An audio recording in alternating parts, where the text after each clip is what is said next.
Assalamualaikum warahmatullahi wabarakatuh. Perkenalkan, nama saya Habib Usmul Hamda dari kelas H2 untuk mata kuliah teori auditing. Di sini saya akan menjelaskan uh, 17 slide dari materi yang berjudul PMK terbaru pemeriksaan pajak.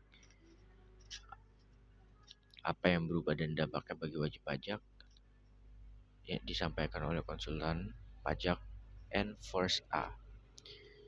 Yang pertama, kita mulai dari pembahasannya. Di sini ada 12 pembahasan. Pertama ada ketentuan umum pemeriksaan, kewenangan tujuan, tipe, ruang lingkup, kriteria pemeriksaan, standar pemeriksaan, jangka waktu pemeriksaan, kewajiban dan hak dalam pemeriksaan, pelaksanaan pemeriksaan, pembahasan temuan sementara, SPHP dan PAHP. Terus ada pembahasan QA, laporan dari ketentuan lain, ada metode pengujian, dan yang terakhir tips menghadapi pemeriksaan. Yang pertama, ketentuan umum.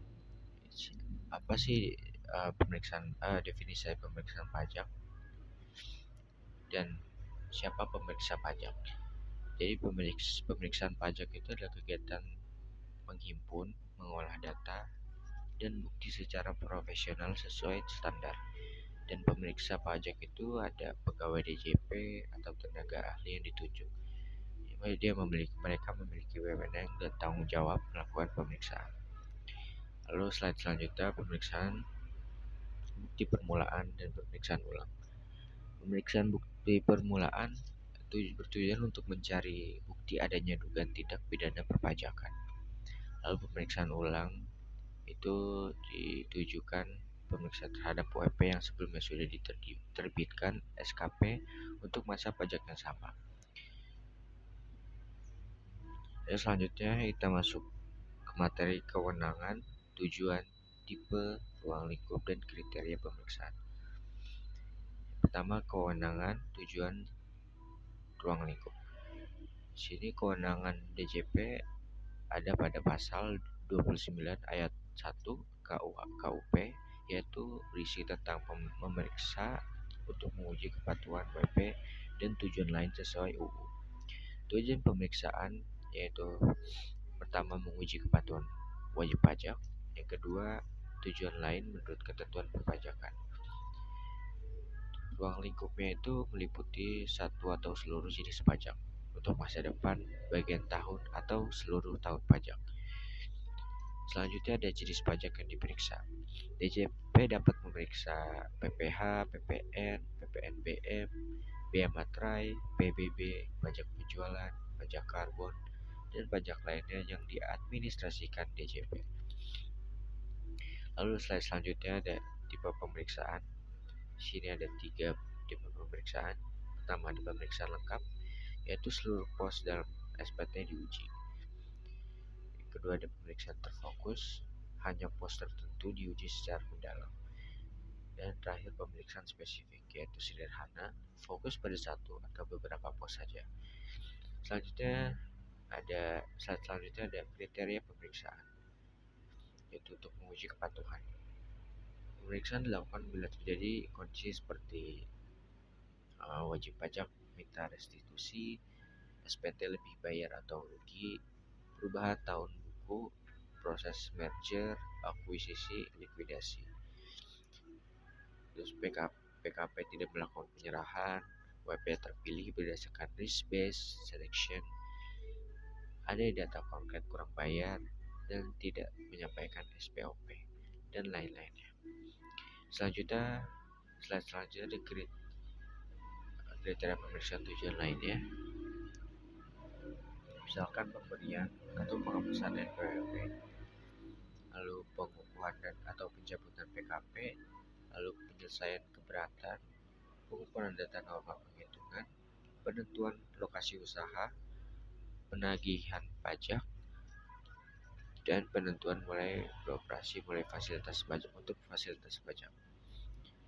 Lalu slide selanjutnya Tujuan lainnya itu ada pertukaran informasi internasional, ada MAP Mutual Agreement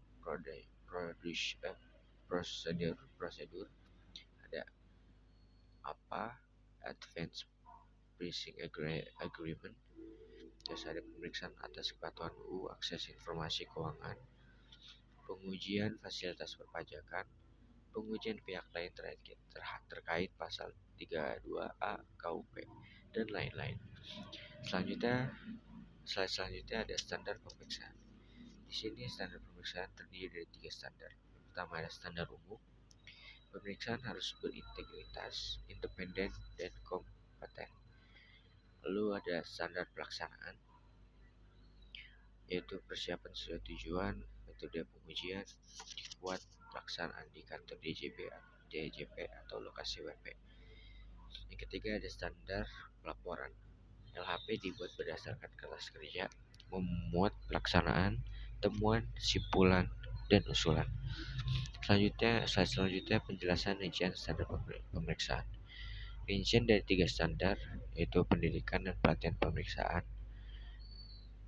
metode pengujian kekuatan bukti, lokasi pemeriksaan, penyusunan LHP lengkap dengan simpulan.